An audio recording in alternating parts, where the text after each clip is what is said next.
सर्वेभ्यो नमो नमः। आपका अपने YouTube चैनल स्टडी सर जी में मैं सभी का स्वागत करता हूं।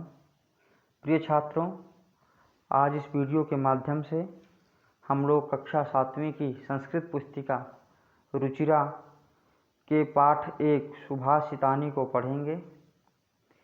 बच्चों, इस पाठ को पढ़ने से पहले आप लोगों से एक अनुरोध है, आप लोग कृपया इस चैनल को सब्सक्राइब कर लीजिए और बेल आइकॉन भी दबा लीजिए ताकि आने वाली वीडियो का नोटिफिकेशन आप तक पहुंचता रहे। आइए प्रारंभ करते हैं। बच्चों, सबसे पहले श्लोक का उच्चारण करेंगे। पृथिव्यां त्रीणि रत्नानि जलमन्नं सुभाषितम् मूढ़ैः पाषाणखण्डेषु रत्नसंज्ञा विधीयते। एक बार पुनः। पृथिव्यां त्रीणि रत्नानि जलमन्नं सुभाषितं मूढ़ैः पाषाणखण्डेषु रत्नसंज्ञा विधीयते। आइए श्लोक का अन्वय देखेंगे। पृथिव्यां जलम अन्नम सुभाषितम त्रीणि रत्नानि सन्ति मूढ़ैः पाषाणखण्डेषु रत्नसंज्ञा विधीयते। आइए बच्चों, सबसे पहले इस श्लोक के शब्दार्थ देख लेते हैं।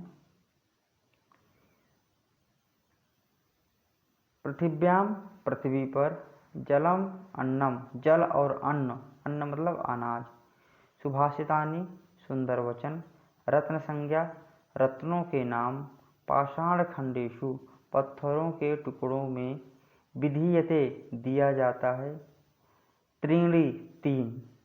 आइए शब्दार्थ के माध्यम से श्लोक का अनुवाद करें। पृथिव्याम अर्थात पृथ्वी में, त्रीणि रत्नानि, त्रीणि तीन, रत्नानि रत्न हैं। पृथ्वी में 3 रत्न हैं। कौन कौन से? जलम अर्थात पानी, अन्नम अर्थात अनाज, सुभाषितम अर्थात अच्छे वचन। पृथ्वी पर 3 रत्न हैं। कौन कौन से? जल, अन्न अर्थात अनाज और अच्छे वचन। परंतु मूढ़ैः मूर्खों के द्वारा, पाषाण खंडेषु पत्थरों के टुकड़ों में, रत्न संज्ञा रत्नों का नाम, विधीयते दिया जाता है। एक बार पुनः संपूर्ण श्लोक का अनुवाद देखेंगे। पृथ्वी पर 3 रत्न हैं, जल, अन्न और सुभाषित अर्थात अच्छे वचन। लेकिन मूर्खों के द्वारा पत्थरों के टुकड़ों को रत्न का नाम दिया जाता है। बच्चों, आप लोगों ने बहुत सारे रत्नों के नाम सुने होंगे। हीरा, मोती, माणिक्य, मूंगा, ये सब क्या हैं? एक प्रकार के पत्थर के टुकड़े हैं। वस्तुतः हमें जो पृथ्वी पर जो रत्न हैं वो जल है, क्योंकि जल में वो जीवनम, जल ही जीवन है। जल के बिना रह पाना मनुष्य का या किसी भी जीव का संभव नहीं है। इसी प्रकार अन्न अर्थात भोजन, अनाज से ही भोजन बनता है, तो अनाज के बिना भी रहना संभव नहीं है। और अच्छे वचनों के द्वारा भी अच्छे वचनों के बिना भी रहना संभव नहीं है। अर्थात इस समाज में, इस दुनिया में अगर अच्छे वचन नहीं होंगे, अच्छे वचन बोलने वाले नहीं होंगे, तो शायद ये पृथ्वी समाप्त हो जाएगी। इसलिए पृथ्वी के जो वस्तुतः रत्न हैं वो जल, अन्न और अच्छे वचन हैं। लेकिन दुर्भाग्य से कुछ मूर्खों के द्वारा, या जो नहीं जानते हैं इस बात को कि वस्तुतः में रत्न क्या हैं, वो उन पत्थरों के टुकड़ों को ही रत्न की संज्ञा देते हैं अथवा रत्न का नाम देते हैं।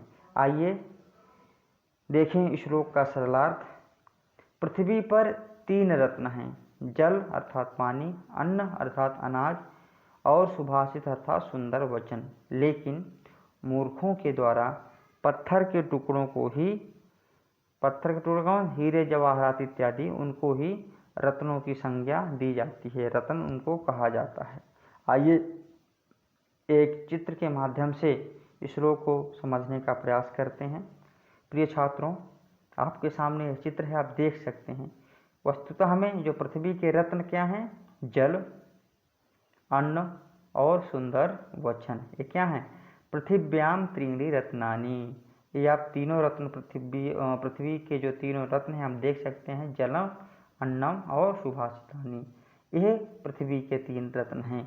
लेकिन मूढ़ हो, ये दो आप लोग देख सकते हैं चित्र में, मूढ़ अर्थात मूर्खों के द्वारा रत्नों की संज्ञा, रत्नों की संज्ञा किससे दी जाती है, पाषाण खंडेशु अर्थात पत्थरों के टुकड़ों को ही रत्न की संज्ञा दी जाती है।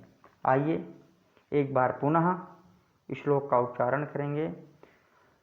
पृथिव्यां त्रीणि रत्नानि जलमन्नं सुभाषितं मूढ़ैः पाषाणखण्डेषु रत्नसंज्ञा विधीयते।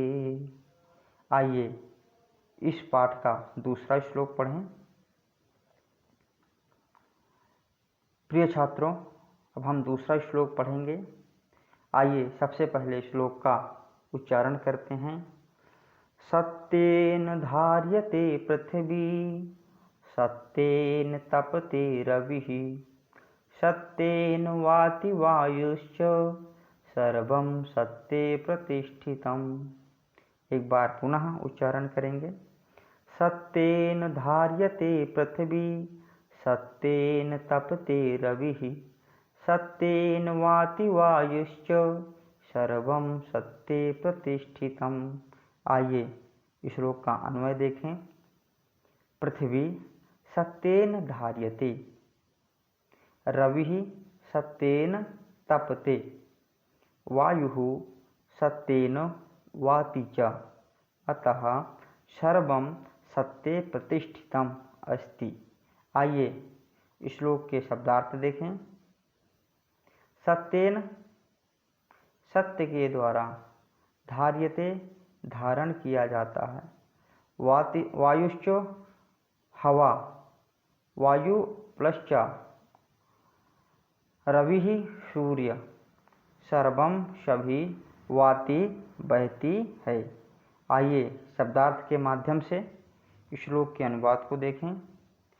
सत्येन अर्थात सत्य के द्वारा धार्यते पृथ्वी, पृथ्वी धार्यते अर्थात धारण की जाती है, अर्थात सत्कर्मों के द्वारा, धर्म के द्वारा ही पृथ्वी को धारण किया जा सकता है, या पृथ्वी जो टिकी हुई है सत्य के द्वारा, धर्म के बल पर ही टिकी हुई है।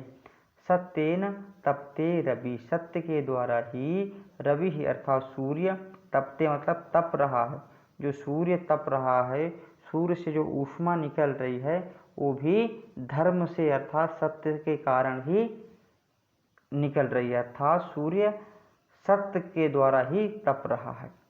इसी प्रकार सत्येन वाति वायुश्च, सत्य के द्वारा वाति बह रही है, वायु जो वायु है ये भी सत्य के बल पर ही बह रही है। इसलिए हम कह सकते हैं सर्वम सत्ये प्रतिष्ठितम, सब कुछ सत्य पर ही प्रतिष्ठित है। आइए श्लोक का सरलार्थ देखें। सत्य से पृथ्वी धारण की जाती है, सत्य के द्वारा सूर्य तपता है, और सत्य से ही हवा बहती है। सब कुछ सत्य पर ही स्थित है, यानी सत्य में ही सब कुछ समाहित है। आइए एक चित्र के माध्यम से श्लोक को समझने का प्रयास करते हैं। आप देख सकते हैं सत्य अर्थात धर्म, सत्कर्म, अच्छे कर्मों के द्वारा ही हमारी पृथ्वी टिकी हुई है। इस संसार में जो भी थोड़े बहुत सत्कर्म होते हैं, जो भी अच्छे काम होते हैं, उन्हीं के कारण ये पृथ्वी हमारी टिकी हुई है। इसी प्रकार सत्य के द्वारा ही जो सूर्य है आकाश में चमक रहा है, इसी प्रकार वायु भी सत्य के द्वारा ही बह रही है। इसलिए हम कह सकते हैं कि इस संसार में जितनी भी चीज़ें हैं क्योंकि पृथ्वी, सूर्य और वायु में सब कुछ आ जाता है, संसार की सारी वस्तुएं आ जाती हैं। ये सब कुछ सत्य पर ही टिका हुआ है। तो आइए एक बार पुनः श्लोक का उच्चारण करेंगे। सत्येन धार्यते पृथ्वी, सत्येन तपते रविः, सत्येन वाति वायुश्च, सर्वं सत्ये प्रतिष्ठितं, सर्वं सत्ये प्रतिष्ठितम्। प्रिय छात्रों, इस वीडियो में हमने 2 श्लोक पढ़े। आने वाली वीडियो में बाकी श्लोक भी पढ़ेंगे। तब तक आप वीडियो को देखिए, समझिए, पढ़ते रहिए और बने रहिए स्टडी सर जी में। आप सभी को वीडियो देखने के लिए बहुत बहुत धन्यवाद।